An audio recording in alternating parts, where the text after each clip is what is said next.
豪爵又有新車到港啦，新車型號叫做 TR300 Plus， 同 TR300 一樣，都係走輕量化美式巡航車路線。究竟 Plus 版同之前我哋試過嘅 TR300 有乜唔同呢？ Plus 版有乜優點？同等級對手相比又有乜優勢呢？ Plus 版又會適合邊啲人買呢？ TR300 Plus 引擎仍然係 TR300 直二水冷二部雙缸引擎，動力平衡係 MOOC 嘅優點，低轉有力，高轉精神，最大馬力 29.24 匹，最大扭力 2.83 公斤米，動力輸出充沛平順，相當適合城市通勤同長途騎行。豪爵呢一款引擎技術相當成熟，可靠性高，維護成本相對較低。同 TR300 一樣，Plus 版採用各國名牌零部件，包括博世 ABS、KYB 避震、Nissin 卡鉗等國際品牌零件，強調穩定性與耐用性。豪爵 TR300 Plus 同 TR300 嘅主要差異只在外觀同配置細節有改動，而動力、避震同制動等硬件仍然保持不變。Plus 版將初代嘅鵝蛋型頭燈改為經典圓燈，規格係 LED 雙透鏡歐司朗光源大燈，優點係遠光照射距離更遠，近光照射路面角度更闊。尾燈從以前 V 型調整為 U 型，完全係另一種設計。配色方面 ，Plus 版採用黑化處理，以霧面黑及星光黑為主調，而水箱護罩、死氣喉嘅造型都較簡潔。前叉避震器增加防塵套，令整體風格更有格調。表板方面，第一代 TR300 使用嘅長方形負顯液晶表板 ，Plus 版則升級為圓形彩色螢幕標板，顯示資訊更清晰，更帶有復古味道。至於試騎感受，其實同 TR300 分別唔大，座高保持730毫米，座椅設計符合人體工學，長時間騎乘不易疲勞。離地距有180毫米，適合多種路況。避震系統調校適中，能夠有效過濾路面顛簸，提供舒適嘅騎乘體驗。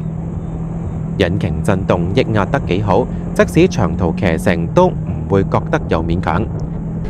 298cc 直二水冷機器着車容易，引擎震動輕微，扭動油門反應爽朗。Mikuni 電噴表現穩曳。更值得一讚係排氣聲低、頻風厚，令人放鬆心情。呢個就係二部雙缸引擎嘅好處。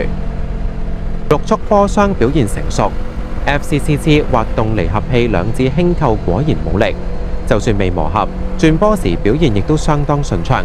入波同埋揾空波都相當容易，機械阻力十分少，而且波段比例平均，一波未算長氣。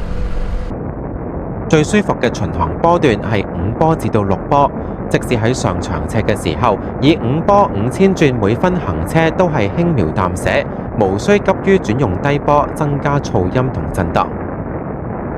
如果初次接觸 TR300 嘅直二引擎嘅話，一定會感到驚喜，因為爬速表現相當積極，表現相當活潑。座高只有730毫米，寬厚嘅坐墊，包裹感強。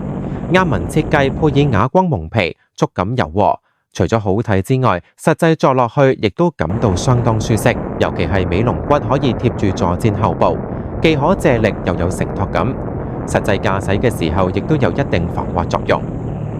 雖然 TR300 Plus 嘅離地距高達180毫米，但 KYB 避震表現並唔係傳統尾巡軟綿綿感覺，而係有一定實戰能力嘅街車式避震調校。尾避震行程有67毫米，有承托嘅時候亦都保留咗一啲韌性，並且具有7級預載調校，可根據偏好同路面狀況自由設定。頭尾輪圈直徑都係16寸，提供清晰嘅路面反饋感受。同等級對手相比 ，TR300 Plus 係舒適性同操控性之間揾到咗較好嘅平衡。行車嘅時候累震表現良好，亦都唔會死硬。頭尾輪胎時刻保持貼地能力，適合多種騎乘場景。車價唔貴，相當親民。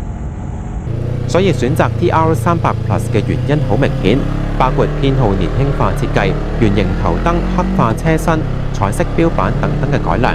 Plus 版亦都着重實用性升級、防塵套、USB 界面等細部，提升日常使用便利性。喺相同價格之下 ，Plus 版配置更加優良，適合首次買車或者追求原廠改裝嘅騎士。無論係 TR300 Plus 或者係 TR300，都適合新手或者係城市通勤者選用，因為操控容易、動力適中、油耗經濟，好適合日常喺城市中通勤代步。總結係 TR300 Plus 係一款兼具性能、舒適性同性價比嘅摩托車，喺同等價位中提供較高嘅配置同埋品質，適合預算有限但追求高性價比嘅騎士選用。